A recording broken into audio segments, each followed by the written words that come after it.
ស៊ូស្ដីប្រិមិត្តឆ្ងាយចិត្តជាទីគោរពរាប់អានមតិមនុស្សចាស់ឯនៃសមុទ្រវិលមកជួបបងប្អូនកូនចៅសារជាថ្មីម្ដងទៀតបាទពេលនេះគាត់បន្ទោសគ្នាគាត់តែជែកគាត់បន្ទោសគ្នាគាត់ថាពេលណានិយាយតាពី3នាក់ហ្នឹងនិយាយតែពីបន្ទោសរដ្ឋាភិបាលគាត់ថាណាបន្ទោសស្ដីឲ្យគេអត់មានយកអារបៀបដំណោះស្រាយមកនិយាយសោះអញ្ចឹងថ្ងៃនេះដើម្បីកុំឲ្យមានតឹងសរសៃកដាក់គ្នាដោយសារចេះតែបន្ទោសចេះតែថា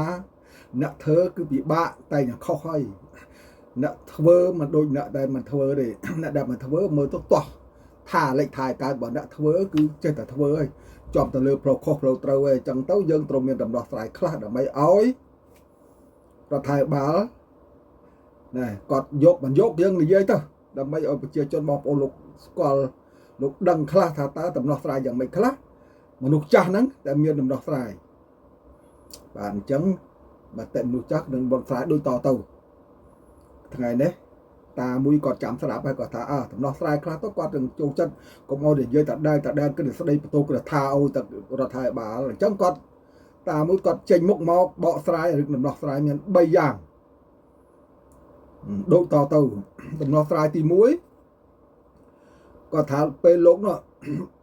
ហ៊ុនម៉ាណែតមានឱកាសដែលទៅប្រជុំនៅសហរដ្ឋអាមេរិកហ្នឹងណាទៅហើយកុំទៅនឹងធ្វើឲ្យគេអាណិតកុំដើរទូជាអ្នករួមគ្រោះឲ្យគេអាណិតមុខសងោតសងាត់ធ្វើឲ្យគេអាណិត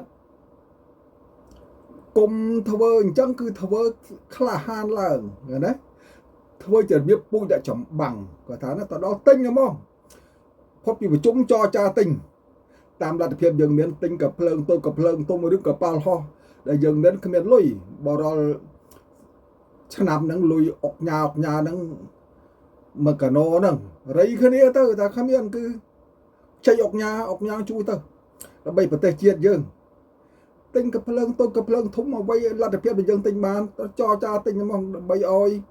ប្រាប់ពិភពលោកណាខ្ញុំមកនេះខ្ញុំមិនមកទៅតែប្រជុំទេរកសន្តិភាពទេគឺខ្ញុំទិញតែពីអាវុធបរិការពី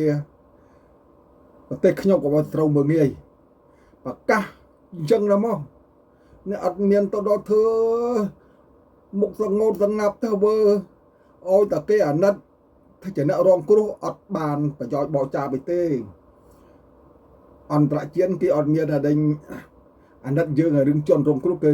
អាណិតតែរឿងអ្នកដែលយុទ្ធធរអ្នកក្លាហានឃើញទេប្រទេសតូចមែនតែក្លាហាន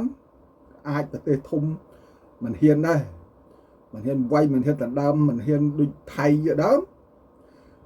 ណាមិនហ៊ានទេដោយសារយើងក្លាហានយើងមានពីអាវុធកុំឲ្យរាល់ថ្ងៃដែរទៅទេស្អាតគេចូលមកមិនបាច់ទៅវាយបាច់ទៅស្អីទេច្បាំងទេយកទៅបលាលួសយកអាកុនតឺន័រចាស់ថ្មីយកមកដាក់ណាបង្រិចយកតាមចិត្តអញ្ចឹងអត់បានដែរអញ្ចឹងធ្វើជាអ្នកពូជតែចម្បាំងណាកុំឲ្យធ្វើជាពូជអ្នកដែលរងគ្រោះគេអាណិតអាហ្នឹងណាដំណោះស្រាយទី1ហើយដំណោះស្រាយទី2ត្រូវបកគលសិទ្ធិរដ្ឋាភិបាលហ្នឹងណាត្រូវបកគលសិទ្ធិឲ្យកងទ័ពគេអ្នកចាត់ចែងទៅកុំឲ្យចាំហ៎មានស្អីបន្តិចចាំរាយការណ៍ថ្នាក់លើតម្រាំតាស្ដាប់អលេចកើទៅតម្រាំរាយការណ៍មកណាត្រូវបាញ់ឬមិនបាញ់អីគេចូលមកថាគេចូលមកតាមចិត្តទៅហើយគេបើថាគេដាក់ខ្សែបលាលូករាប់គីឡូដីបាត់ហើយបើគេស្នាគេដាក់អីកុនតឺន័ររាប់គីឡូដីបាត់ហើយវាសំខាន់ទៅទៀតណាតម្រាំរាយការណ៍ចុះរាយការណ៍ឡើងយើងនៅក្នុងត្រង់សេថៃចូលមកអាកក៏មានក៏ថាបានណាស្អីបន្តិចចាំបញ្ជាទទួលបញ្ជាស្អីបន្តិចចាំទទួលបញ្ជាអាហ្នឹងហើយតែគ្រោះថ្នាក់ធំណាស់បើអញ្ចឹងរដ្ឋាភិបាលត្រូវណាបើសិនណាប្រកាសឲ្យគេជាក្រសួងការពារជាតិគេទៅហ៊ានហ្នឹងហើយអូខេទទួលក៏ត្រូវទៅយើងចាំស្រាប់តម្រឹងពីគេមកវិញមិនមែនឲ្យទាំងអស់ទេយើងទុកអ្វីមួយដែលសំខាន់ដែលយើងនឹងបញ្ជាកុំឲ្យបញ្ជាស្អីបន្តិចបញ្ជាអាគេចូលមកប៉ាត់ខ្សែលួសបលាលួសដាក់កុនតឺន័រឥឡូវគេដាក់ហើយទៅដល់កន្លែងត្រង់សេយើងហើយកុំអត់ធ្មត់ចាស់ទុំអាហ្នឹងងាប់ហើយមិនបាច់ទេមិនរស់ទេមិនបាច់រស់ទេណាឈោមើលគេយកដីឈោមើលគេកំតិចផ្ទះឈោមើលគេ រាយបាឡាលូក container លើដីខ្លួនយើងចូលតាមចិត្តតាមចង់ខ្លួនឯងកាន់កាភ្លើងអប់កាភ្លើងហើយឈរមើលគេតើល្អទេតែក្នុងទ្រុងវាក្តុកក្តាក់ក្ដួលក្តៅប៉ុណ្ណាទៅហើយដល់ពេលហ្នឹងមេខាងលើមិនតាន់បញ្ជាមិនហ៊ានបាញ់ទេទុកគេអាកក៏មិនហ៊ានបាញ់ឯណាខុសបើអញ្ចឹងបើគេចូលមកអាកក៏អាកទៅនេះអាហ្នឹងក៏អត់បានដែរបកគលសិទ្ធិគេបកគលសិទ្ធិយើងទុកតែ1 2ដើម្បីដូចជាអាដេញគ្រូអាដេញបដាល់ណាបង្រៀនកូនសិស្សអស់លេងទុក1 2កុំឲ្យដេញគេដល់ពេលកូនសិស្សនឹងចង់អាដេញក្បត់ពីគ្រូមានទុកមួយក្បាច់ឬពីរក្បាច់ដើម្បីទប់ទល់ជាមួយកូនសិស្សរដ្ឋាភិបាលគេចឹងទេបកគលគេអស់ទុកមួយក្បាច់ពីរក្បាច់សម្រាប់មកគេអ្នកអដែងគេមកអដែងមកប្រឆាំងតតាំងខ្លួនឯងវិញប៉ុន្តែបកគលសិទ្ធិគេអាហ្នឹងវាបានជោគជ័យត្រូវបាញ់ចូលមកដល់ដីយើងត្រូវបាញ់វាមិនដែលលើកពិភពលោកប្រទេសណាគេមិនដែលឲ្យគេមកចូលតាមចិត្តតែហ៊ានកាន់ក៏ភ្លើងឈោមើលគេចូលលុកលុយយកដីយើងតាមចិត្តទេណាបាទបកគលសិទ្ធិគេឲ្យយើងការទូតជាការទូតដដែលមិនមែនតើបកគលសិទ្ធិយើងអ្នករដ្ឋាភិបាលខាងលើអ្នកធ្វើកិច្ចការទូតតែដើរទូដើម្បីយ៉ាងម៉េចរាយការណ៍យ៉ាងម៉េចនៅដោយលោកហ៊ុនម៉ាណែតទៅហ្នឹងណាប្រាប់ថាថៃវាឆ្លៀនពៀនចេះចូលជាការទូតប៉ុន្តែក្លាហានការទូតប៉ុន្តែបកគលឲ្យតាហ៊ានហ្នឹងកងទ័ពហ្នឹងគេធ្វើទៅលេងនឹងត្រីត្រាក់ចាស់ហើយមេតបនៅលើអង្គុយម៉ាស៊ីនត្រជាក់ហូបបាយឆ្ងាញ់ចាំទទួលបញ្ជាតាមសួរវល់ផឹកទឹកវល់អួលបាយមេបញ្ជាការខ្លះតាមសួរហ្នឹងអាចទៅកូរ៉ាអូខេទៅនេះទៅតាក់តងវាមិនចូលចាំមួយផ្លេតចូលបន្ទប់ទឹកសិនអញ្ចឹងគេអាក៏ងាប់បាត់ហើយគេយកដីយើងបាត់អស់ហើយអាហ្នឹងអត់អញ្ចឹងទេទៅណាមើលបើថាវាចូលមកកុំឲ្យយើងចូលដីគេវាខុសច្បាប់តែបើវាចូលដីយើងដាក់ទៅយើងមិនចង់និយាយមិនចង់ឲ្យបង្កើតសង្គ្រាមទេប៉ុន្តែវាត្រូវតែអញ្ចឹង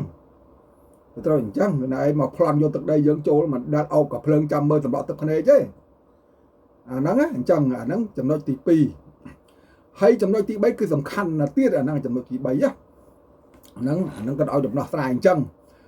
គឺត្រូវរួបរวมគ្នាបើណាគ្រប់និន្នាការនយោបាយមិនថាណែឯងប្រឆាំងមិនប្រឆាំងទេចូលមកទាំងអស់គ្នាមកដើម្បីទប់ទល់សត្រូវឈ្លានពានពីបរទេស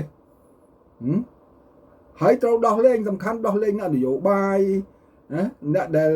បរិស្ថាន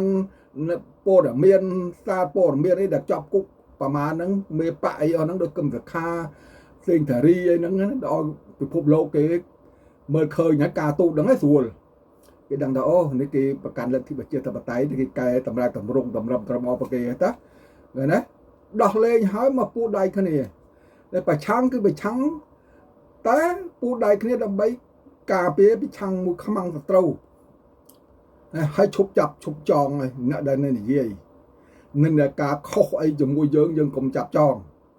ណាកុំចាប់ដាក់គុកទៀតនោះហើយជាដំណោះស្រាយទាំង3ចំណុចនេះអាហ្នឹងបើតាមចំណុចដែលតាគាត់និយាយពូតាមួយគាត់ចាំស្ដាប់គាត់ថានិយាយរាល់ដងនិយាយអំពីបន្ទោសរដ្ឋាភិបាលនិយាយគឺតែស្ដីគេថាគេអញ្ចឹងចុះអត់មានដំណោះស្រាយគេសោះឥឡូវហ្នឹងតាហ្នឹងគាត់ចេញមុខមកដោះស្រាយដូចខ្ញុំបានជម្រាបជូនអញ្ចឹងណាអរគុណច្រើនជួបនៅពេលក្រោយទៀតបាទខុសត្រូវសូមអញ្ជើញស្រាយ